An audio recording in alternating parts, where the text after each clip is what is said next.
Hello! Sabi nga nila, a day in my life. A day in my life. Andun yung aking asawa. Nangunguha siya ng kahoy na pang itutusok namin dito sa tataniman ng mais.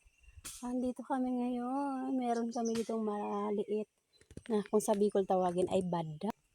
Ito kami magtatanim ng mais, guys. At buhay na yung tinanim ko dito. Kadyus. Ayan. Yan yung kadyus na tinanim ko sa gilid. Ito yung kalaban dito, yung mga damo-damong ganito, yung makahiya. Kasi pag kumapal ito, hirap tanggalin. Ang daming itong tinik. Ang daming tutubuan na uli. Kasi nag-ulan. Buhay yan na yung mga damo-damo. Tatanim kami, guys, ng mais dito. Ito yung in-order ko sa online na pantanim lagkitan. Isang kilo sa, guys, 180. Tapos may kasama siyang sweet corn. Ayan, binabad ko na siya sa tubig. Sana mabuhay kasi yung itsura niya hindi maganda yung sweet corn, pero ito ang ganda nitong pantanim na to. Ang asawa ko kasi nahirapan siya gamit ng itak, ginaganon nasasakit yung likod niya, kaya kumuha siya ng kahoy, ayun para pantusok-tusok na lang ganun. At dito nga, mag-umpisa na kami magtanim. Yung asawa ko yung taga bungkol ba yung tao doon sa Bicol. Basta yung ganyan, tinutusok ng kahoy para magkaroon ng puwang. Doon ko ilalaglag yung mais na tatlong peraso para kung hindi mabuhay yung isa, may dalawa. Kung hindi mabuhay yung dalawa, may isa. Kaya tatlo yung tanim natin, guys. Ayun nga, kasunodan ako dyan. Ako ang taga-tanim, habang yung asawa ko naman yung taga-lagay ng butas na pagtataniman ko. Hindi kasi yan pwedeng araruhin yung lugar na tinataniman namin ng mais. Kapagkat iyan ay patagilid yung lupa niya, mahirap, tsaka maraming bato, masisira yung araro ng aking asawa, kaya siya yung taga-ganon. Ako yung kasunuran niya, taga lagay ng mais. At yan nga yung kanyang kahoy na kinuha, hindi siya kumbinsido kasi natutugbok sa Bicol, natatamaan yung mga bato, pumapangit din. Pero mas maganda sana nakatayo siya, hindi sasakit yung kanyang balakang. At ganyan talaga, para makalibre tayo, kailangan natin magdagdag sipag at magtanim tayo ng mais at lahat ng kung anong pwedeng itanim ng magulayin para hindi na tayo bibili, para legit na may libre, ganun. Sipag-sipag pag may time, galaw-galaw para hindi may stroke. Char. Kaya nga, guys, mainit na ang panahon dyan, araw ng Sunday, kaya ito ay late upload ng mga kainday ko. Ayan, nagtanim kami ng mais para meron kaming mailalaga ng libre. Sa mahal ng mga bilihin ngayon, hindi kailangan talaga ng diskarte, hindi natin kailangan ng arte. Huwag tayo puro reklamo, gumawa tayo ng diskarte. Gumawa tayo ng sariling taniman para meron tayong makukuha na libre. Mga after 3 months, pwede na yan mag-harvest. O, diba? Sana lahat ng aking itinanim dyan ay magsipagbuhayan dahil lahat ng aking ginamit na tanim dyan galing lang sa online. Binili ko siya sa online. At napakaganda naman ng tanim nung mais na aking nabili na punla ba. Binabad ko muna siya sa tubig at aking itinanim na. At may kasama yan dyan, konting sweet corn. Try ko lang kung mabubuhay ba siya. Kasi masarap naman yung sweet corn. Kung hindi mabuhay, ay di hindi mabuhay, ay di atay.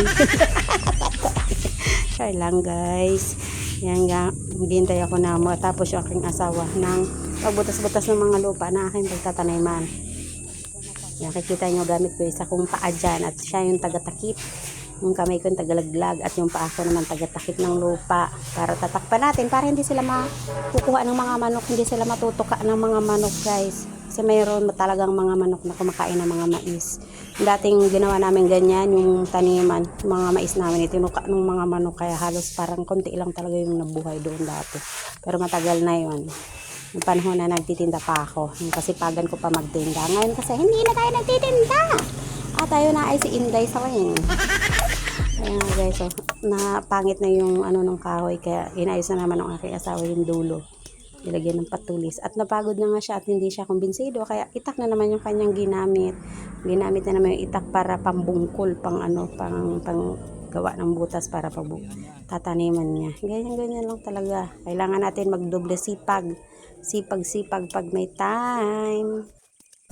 At ang init-init na nga guys, kaya nandyan lang kami sa malilim nagtatanim ng aking asawa dahil tinanghali na talaga kami pumunta ng bukid. At bago makaalis ba naman, kung ano pa yung importante, yun talaga yung nangyayari minsan na maiiwan. Yung pinaka-importante, alam niyo po kung ano, kung nasaan ka na, kalahati ka na sa yung pupuntahan at kailangan mo pang bumalik. At naiwan nga yung pinaka-importante na pananim na mais. O diba, may ganun, yung kailangan yung pinaka-importante talagang gagamitin natin sa pagtatanim. Siya pa talaga yung naiwan, kaya mainit na talaga ng mga time na iyan. Kitang-kita nyo, nandyan kami sa malilim mag-asawa nagtatanim para hindi masyado mainitan at ganyan kami magtanim kasi tagilid nga yung lupa na aming pinagtataniman kaya hindi maararo, kaya gumamit na lang talaga ng itak para makagawa ng butas. At ako naman tagalaglag ng mais, tatlo nga yung lagay-lagay ko dyan, at yung aking paa naman yung tagatakip o ganun. Tulungan tayo, magtulungan para sabay-sabay tayo iihaw or mag-asal ng mais kapag ka nag-harvest na, at sana mabuhay, ganun.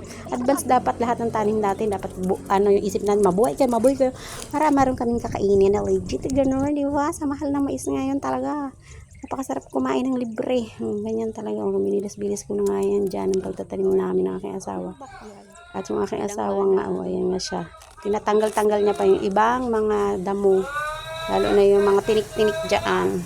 Ganyan ako magtanim guys. Ang lalagyan ko ng tatlo lang, sabi ko ng asawa. Minsan nalaglagan ng apat, hindi ko na tinatanggal, pero pangit to yung kayo kasi yung apat kasi nag-aagawan sa bunga. Mas maganda nga sana daw kung dalawa lang, ang dami naman ng pantanim, sayang naman kung sobra, diba? Ganyan lang, tatakipan ko lang ng paa ko, ganyan lang talaga magtanim kami, yung style namin kahit saan. Yung iba kasi inaararo nila, hindi namin maararo, kaya ganyan lang gamit yung paa, di ba? Kita nyo naman, sipa-sipain nyo, sipa-sipain char, ulit-ulit lang ganun hanggang matapos. Sige pre, tagaktak man talaga yung tagaktak yung yung pawis natin dyan guys. At kung gusto niyo pala ng pantanim na katulad na sa akin na mais na puti na lagkitan, ilalagay ko yung link dyan sa baba para maka-order kayo at sabay-sabay tayo mag-ani ng mais na lagkitan. O yan nga guys, yung aking asawa napapagod kayo. Kalahati pa lang kami ng taniman, hindi pa kami tapos.